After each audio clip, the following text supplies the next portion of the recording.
Os irmãos abram vossas Bíblias no livro do profeta Isaías.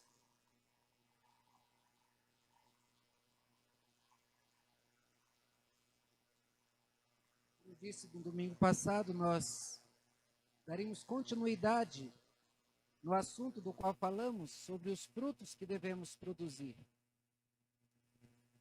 Isaías capítulo 6.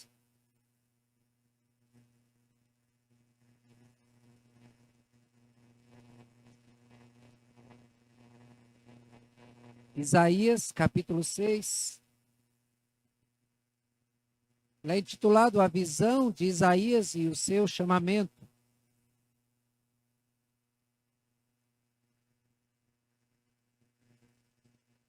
No ano da morte do rei Uzias, eu vi o Senhor assentado sobre um alto e sublime trono, e as abas de suas vestes enchiam o templo. Serafins estavam por cima dele, cada um tinha 6 asas. Com 2 cobriam o rosto, com 2 cobriam os pés e com 2 voava. E clamavam uns aos outros, dizendo: Santo, Santo, Santo é o Senhor dos exércitos. Toda a terra está cheia da sua glória. As bases do limiar se moveram à voz do que clamava, e a casa se encheu de fumaça. Então disse eu: ai de mim, estou perdido, porque eu sou homem de lábios impuros, habito no meio de um povo de impuros lábios, e os meus olhos viram o Rei, o Senhor dos exércitos. Então dos serafins voou para mim, trazendo na mão uma brasa viva, que tirara do altar com uma tenaz. Com a brasa tocou a minha boca e disse: eis que ela tocou os teus lábios. A tua iniquidade foi tirada e perdoado o teu pecado. Depois disso ouvi a voz do Senhor que dizia: a quem enviarei? E a quem há de ir por nós? Disse eu: eis-me aqui, envia-me a mim. Então disse ele: vai.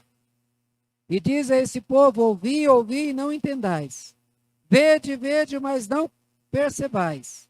Torna insensível o coração deste povo. Endurece-lhe os ouvidos e fecha-lhes os olhos, para que não venha eles a ver com os olhos, e ouvir com os ouvidos, e a entender com o coração, e se converta e seja salvo. Então disse eu: até quando, Senhor? Ele respondeu: até que sejam desoladas as cidades, e fiquem sem habitantes as casas, fiquem sem moradores, e a terra seja de todo assolada. E o Senhor afaste dela os homens, e no meio da terra seja grande o desamparo. Mas se ainda ficar a 10ª parte dela, tornará a ser destruída, como terebinto e como carvalho, dos quais, depois de derribados, ainda fica o toco, assim a santa semente é o seu toco. Feche seus olhos. Pai Santo, mais uma vez, agora, Senhor, clamando a Ti, que Teu Espírito venha, Senhor, preparar o nosso coração para ouvir aqui, Senhor, a Tua mensagem. Dirija cada palavra, Senhor, é o que eu peço, em nome de Jesus. Amém. Meus irmãos, eu gostaria de chamar a tua atenção para uma palavra: motivação. Nós temos visto muitos coaches. Coaches são pessoas que vão às empresas dar palestras, incentivar os funcionários a fazer mais, a desempenharem mais, a darem mais de si, a trabalhar melhor, a produzir mais, ganhar mais, render mais. E aí, quando o funcionário ganha mais, a empresa ganha mais, todo mundo fica feliz. E aí o coach de sucesso, ele é chamado para várias empresas. Ele ganha dinheiro para isso, para fazer as pessoas motivadas para o trabalho. Mas, quando nós tratamos a respeito da nossa vida cristã, nós percebemos que também precisamos ser corretamente motivados. Nós temos que lembrar bem do que nos move. Olha, irmãos, muitas vezes nós dizemos assim: eu sou fraco, eu não consigo correr, não tenho essa força para fazer isso, até ser corretamente motivado. Você não corre?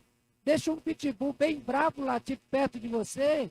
Você corre, você sobe numa árvore, difícil vai ser descer depois. Mas quando você estiver lá em cima, você vai ver que a motivação foi bastante para te fazer. Eu já citei aqui a dona Divina, uma mulher baixinha, assim do tamanho da Vivi, Eu conheci ali no Setoró, já era certa idade. A neta dela estava brincando e o portão de ferro caiu em cima da neta. Ela correu com uma das mãos, levantou o portão de ferro e com a outra puxou a sua neta e saiu correndo com a neta no colo. Depois, quando chegaram, perguntaram para a dona Divina: Dona Divina, vem cá, como é que a senhora levantou esse portão? Pega aqui. Faça então um teste, levanta esse portão. E ela não conseguiu nem ao menos mover o portão.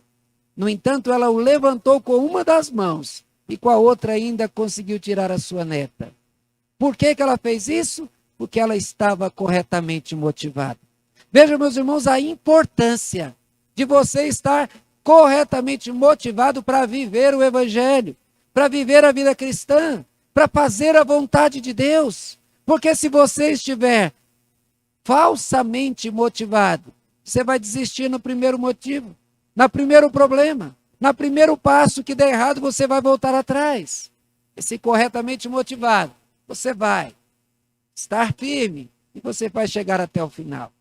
Meus irmãos, todo mundo que planta quer colher. E quer colher fruto bom.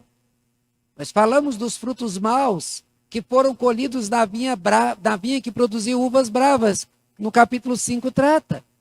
E que depois de ter plantado a vinha, ter tido todo o trabalho para produzir, cercado, e quando produziu as uvas bravas, as uvas más, então tudo foi destruído.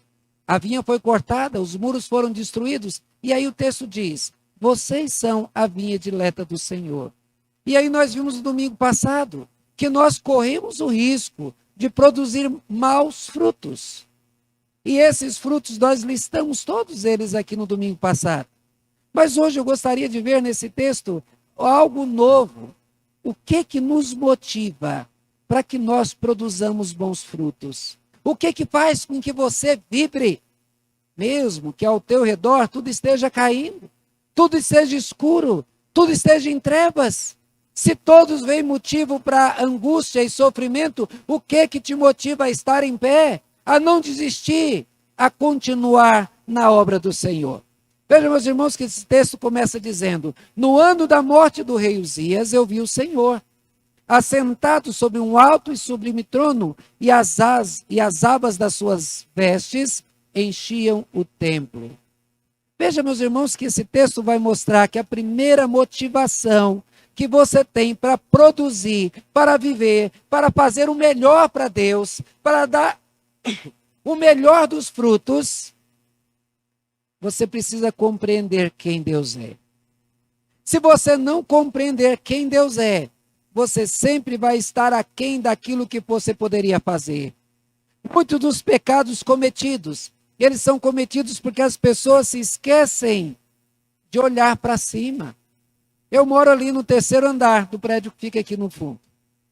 E normalmente lá de cima, às vezes eu paro na janela para ver o movimento, e várias vezes eu vi jovens que ficam ali pertinho, e aí eles olham para um lado, olham para o outro, e aí chega o coleguinha, ele enfia a mão no bolso, passa um negocinho, recebe o dinheirinho e guarda. Ele olha para um lado, ninguém viu. Só que o pastor estava lá em cima e viu. Muitas vezes nós esquecemos, no momento que nós ficamos com raiva, irados, ou quando nós estamos prestes a cair, muitas vezes nós fazemos do mesmo modo. Olhamos para o lado para ver se há quem vê, quem possa fazer um depoimento contra nós, e esquecemos de olhar para cima. Por isso que eu estou dizendo que a primeira coisa que devemos fazer para produzir bons frutos é nós precisamos compreender quem Deus é. Meus irmãos, entenda que esse texto diz que no ano da morte do rei Uzias, eu vi o Senhor, e ele estava sentado sobre um alto e sublime trono.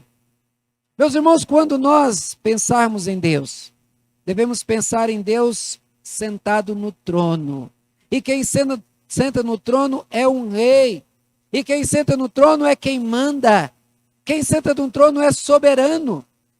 Hoje nós não temos reis soberanos mais no mundo inteiro. E aqueles que são muito incisivos na busca do poder, ele é tido como tirano. Mas o reinado, a escolha de reis, como descrito lá no livro de Samuel, quando diz que através de Samuel, Deus fala ao povo avisando dos direitos do rei, diz que o rei mandaria nos filhos, mandaria nas filhas, mandaria nos bens e na própria vida das pessoas. Deus então diz o direito do rei para que as pessoas soubessem qual é o direito de Deus como rei. Porque assim como o rei, que tem direito de tomar decisões e sem pedir a autorização ou o apoio dos seus liderados ou daqueles que são sob a sua autoridade, Deus está acima disso. Tem muita gente que acha que Deus ele tem que pedir autorização para agir. Deus, por que o Senhor fez isso? Eu não aceito. Você está fazendo isso porque você não parou para pensar em quem Deus é. Deus é Senhor, Deus é soberano, Deus é rei. E o texto diz que ele está assentado no trono. Ele está lá então porque ele é soberano, ele pode decidir. Muita gente quando trata da salvação questiona por que Deus salvou um e por que não salvou o outro? Porque ele é Deus, ele não tinha que salvar ninguém. Todos estaríamos condenados, todos estaríamos perdidos. Mas Deus, por sua misericórdia, nos salvou. E Ele tem o direito de salvar quem Ele quer. Paulo fala isso lá em Romanos, dizendo, quem é que pode questionar Deus? Deus, Ele tem misericórdia de quem quer, e Ele salva a quem quer, e Ele deixa de salvar aqueles que Ele não quis salvar. Meus irmãos, essa é a realidade de um rei que é soberano. O seu trono, ele é sublime. Ele tem maior excelência do que qualquer trono, de qualquer poder, de qualquer rei. O seu trono está acima de todos os poderes. Paulo, quando descreve que Cristo voltou a ter a sua glória após a sua ressurreição, e diz que ele está sentado acima de todo o principado, de toda a potestade, e todos os outros estão debaixo do estrado de seus pés. Mas o que é estrado? Os reis tinham costume de fazer uma placa de metal, como se fosse um pequeno andar, e nessa placa colocar o nome de todos os povos que lhe eram submissos. E essa placa era colocada ali no pé do seu trono. E ele então, quando se sentava no trono, colocava o pé ali sobre todos aqueles que estavam sob o seu poder. E Paulo diz que todos nós estamos debaixo do estrado dos seus pés. E os demônios que querem ter autoridade estão debaixo dos seus pés. E todos os poderes e toda a autoridade que quer se levantar contra Deus está debaixo dos seus pés. O nosso Deus é o Deus que reina, está sentado sobre um trono, ele tem todo o poder, nada lhe é impossível, ele faz o que quer, com quem quer, do jeito que quiser e na hora que decidir. Deus não tem que dar explicação para ninguém. O texto cita o rei Uzias. O rei Uzias foi um rei respeitado, foi um rei vitorioso. E esse rei, quando saía para lutar, ele voltava com a vitória. Deus o abençoava. Só que esse texto, lá em 2 Crônicas 26:16, diz que ele ficou leproso. Ele ficou leproso porque depois de voltar de uma batalha na qual ele foi vitorioso, ele entrou no templo e pegou ali incensos e foi queimar incensos. E diz que naquele momento Deus o feriu de lepra. Mas por quê? Simples. Porque ele quebrou uma regra do rei. O rei soberano, Deus, ele tinha determinado o papel do rei, o papel do sacerdote, o papel do levita. Deus tinha determinado o papel de cada um no serviço do reino de Deus. Então, o incenso era queimado como que gratidão a Deus. Mas somente os sacerdotes é que podiam fazer essa tarefa. Outro não poderia. Mas o rei, por se sentir poderoso, vitorioso, alegre, ele foi lá então e acabou sofrendo a consequência de não cumprir a lei daquele que realmente manda. O povo amava esse rei, mas a sua morte causou grande comoção. Vejam, meus irmãos, que o estado de saúde descrito sobre esse rei demonstra que ele estava debaixo do Rei soberano Deus, que está assentado no trono. É Deus é que reina. Por isso nós não temos que questionar o que Deus vai fazer, quando vai fazer, mas nós devemos aprender que Ele vai decidir sobre a nossa vida, sobre os nossos filhos, sobre os nossos pais, sobre a nossa história. Ele decidirá. E nós sabemos que a sua decisão, ela será boa, perfeita e agradável, porque é uma decisão sábia de alguém que conhece e faz as coisas acontecer de acordo com a sua vontade. Esse rei, que tinha o respeito de muitos, ele, por melhor que tenha sido, ele era apenas homem, estava diante de Deus. Mas veja, meus irmãos, que o texto diz que Deus, ele habita no templo. E essa também é uma das motivações. Nós devemos conhecer a Deus, que é o rei que está no trono, mas é o Deus que também habita no templo. O texto diz que as abas das suas vestes enchiam o templo. Quantas vezes Deus se manifestou no templo? Quando foi construído ainda o tabernáculo, que simbolizava ali a presença de Deus, a glória do Senhor encheu aquele tabernáculo, ninguém podia entrar. Quando Salomão terminou o templo, ali Deus encheu aquele templo, e a sua glória tomou conta de tudo, e ninguém podia entrar. Depois da destruição e reconstrução do templo, a glória do Senhor, ela encheu aquele templo, e ninguém podia entrar. Porque onde a glória do Senhor se manifesta, as pessoas tremem, não suportam a presença de Deus. Lembra-se quando Moisés pediu para ver a glória de Deus? Deus disse, esconde-se aqui na penha.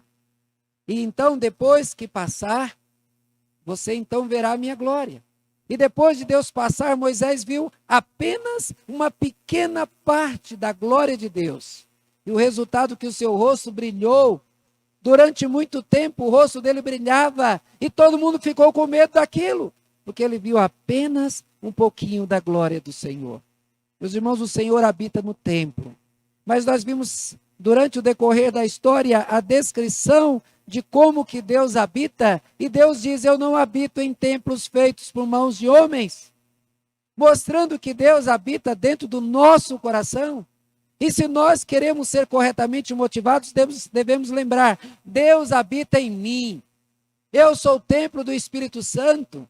Eu devo fazer a coisa certa, produzir os bons frutos, mostrar as virtudes de Deus, revelar a ação de Deus na minha vida, porque Deus habita em mim. Deus está no céu, mas Ele está ligado à terra, está ligado aos homens, está ligado ao coração dos homens. A adoração, o respeito e a devoção são exigidos por Deus. Ele requer, Ele exige que você se dobre diante dEle, que você o adore. Por isso temos que produzir os melhores frutos, porque Deus habita em nós. Ele habita no nosso coração. Nós somos templos do Senhor. Ele habita e Ele vê tudo que nós fazemos. Vejam, meus irmãos, que quando o texto diz que Ele reina, que Ele habita em nós, isso quer dizer então que Ele está presente em cada momento da nossa vida, em cada momento daquilo que nós fazemos, em cada atitude nossa está diante dEle e nada fica escondido. Então aprenda a olhar para cima, para que você não produza os frutos maus, mas aprenda a olhar para cima, para que você queira, deseje ter toda a força para fazer as coisas certas. Mas o texto mostra também que Deus requer o nosso serviço. Apesar de Ele estar sendo servido por serafins. Serafins são seres celestes, uma qualidade de anjos superiores e que o servem diretamente. O texto diz que serafins estavam por cima dele, cada um tinha 6 asas. Com 2 cobria o rosto, com 2 cobria os pés e com 2 voavam. E clamavam uns aos outros, santo, santo, santo é o Senhor dos exércitos. Toda a terra está cheia da glória, da sua glória, e as bases do limiar se moveram à voz do que clamava, e a casa se encheu de fumaça. Deus é servido pelos seres mais poderosos criados por Ele. Esses seres poderosos poderiam fazer tudo para Deus, e com certeza o serviço seria feito muito melhor do que nós. Mas Deus, Ele não quis ser servido aqui na terra por seres celestiais. Ele quis ser servido por mim e por você. Apesar de toda a minha fraqueza, apesar de toda a tua incapacidade, apesar de você ser limitado, Deus, ele quis ser servido por você. E por quê? Se os anjos anelam servir ao Senhor, e eles admiram por que nós ainda falhamos nesse serviço, é porque Deus, ele quer ser servido por pessoas que foram alvos da sua graça. Por pessoas pecadoras que reconhecem o seu estado, mas que reconhecem a salvação e o valor dela. E Deus então requer de nós o serviço. Ao nos compararmos com os serafins, quem somos nós? Poderíamos competir com eles? Claro que não.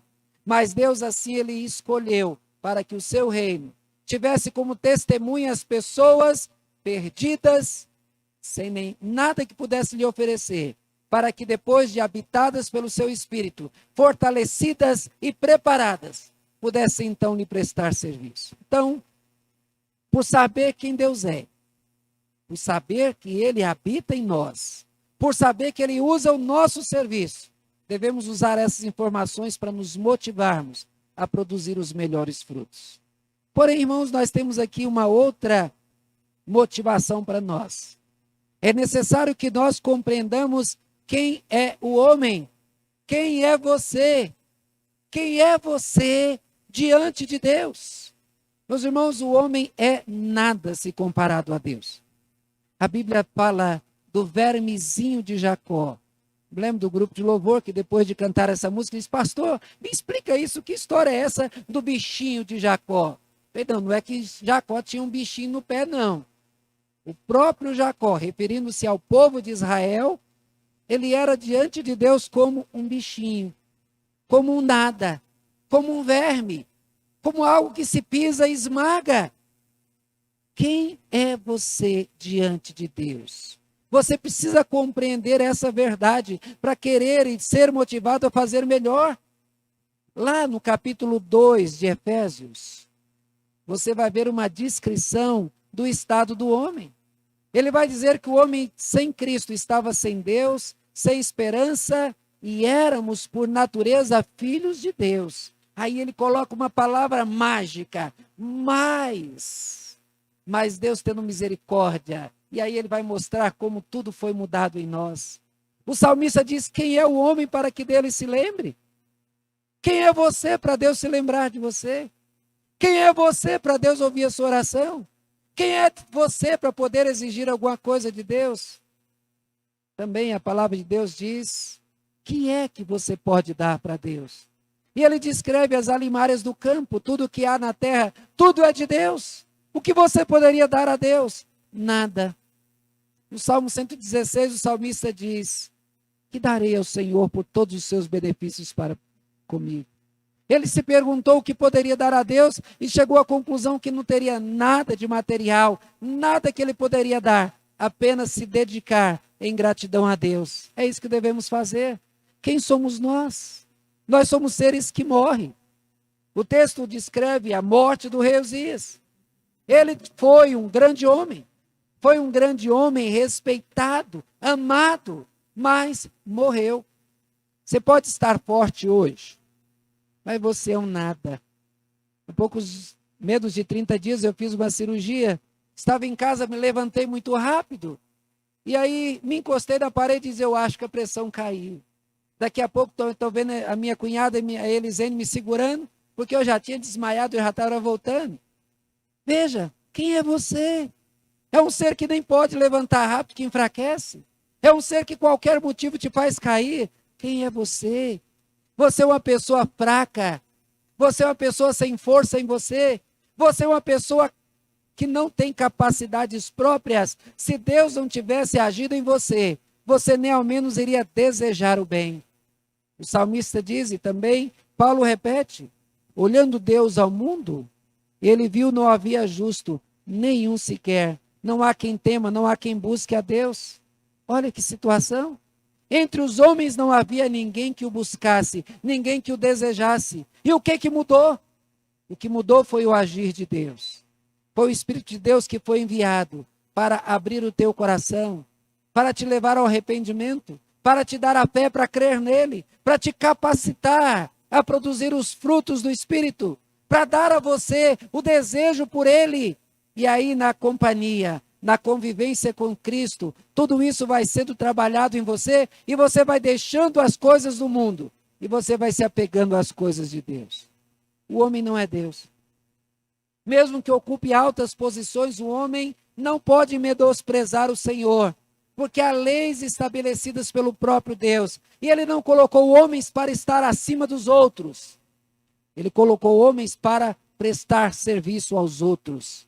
Jesus disse: eu não vim para ser servido, eu vim para servir.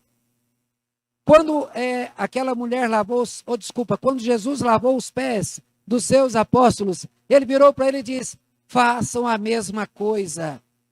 Nós fomos chamados para servir. Aqui na igreja, eu, pastor Silas, eu sou a autoridade maior da igreja. Mas eu sou o mais poderoso? Não. Eu sou o mais responsável. Eu sou aquele que vai ser cobrado de mim. Se hoje houver qualquer coisa aqui na igreja ruim, algo que precisa ser chamado a polícia, quem vai responder pela igreja sou eu. Cabe a mim um bom alimento, cabe a mim cuidar para que vocês sejam corretamente motivados. Meus irmãos, nós estamos num período de eleição, onde cada sociedade está sendo eleita. Presidentes eleitos, as novas diretorias, não são mais poderosas do que os seus liderados, são mais responsáveis. O homem tem que saber que Deus escolheu autoridades, para que através dela ele fale às pessoas, através dela ele governe as pessoas. E esses líderes têm que saber que são instrumentos de Deus, para que a vontade de Deus seja feita, e não a vontade do liderado. Veja, meus irmãos, que o texto mostra que o homem tem medo de Deus. Quando Isaías viu tudo isso, ele diz: ai de mim, eu estou perdido. Meus olhos viram o Senhor. Eu vou morrer. Foi a mesma coisa que disse os pais de Sansão, Manoá e sua esposa. Quando eles viram o Senhor, eles disseram: eu vou morrer porque eu vi o Senhor. Aí o anjo disse para ele: não, você não vai morrer não. Deus tinha um projeto na vida daquele casal. Mas quando eles estiveram diante da glória de Deus, eles acharam que ia morrer. Israel, quando estava lá diante do monte, e quando eles viram o monte tremer, aqui o texto diz que o limiar da casa se moveu. Quando o Espírito Santo estava na casa onde as pessoas oravam, lá em Atos, diz que a casa tremeu. Homem não suporta a presença de Deus, porque a presença de Deus faz tudo tremer. Homem tem medo de Deus.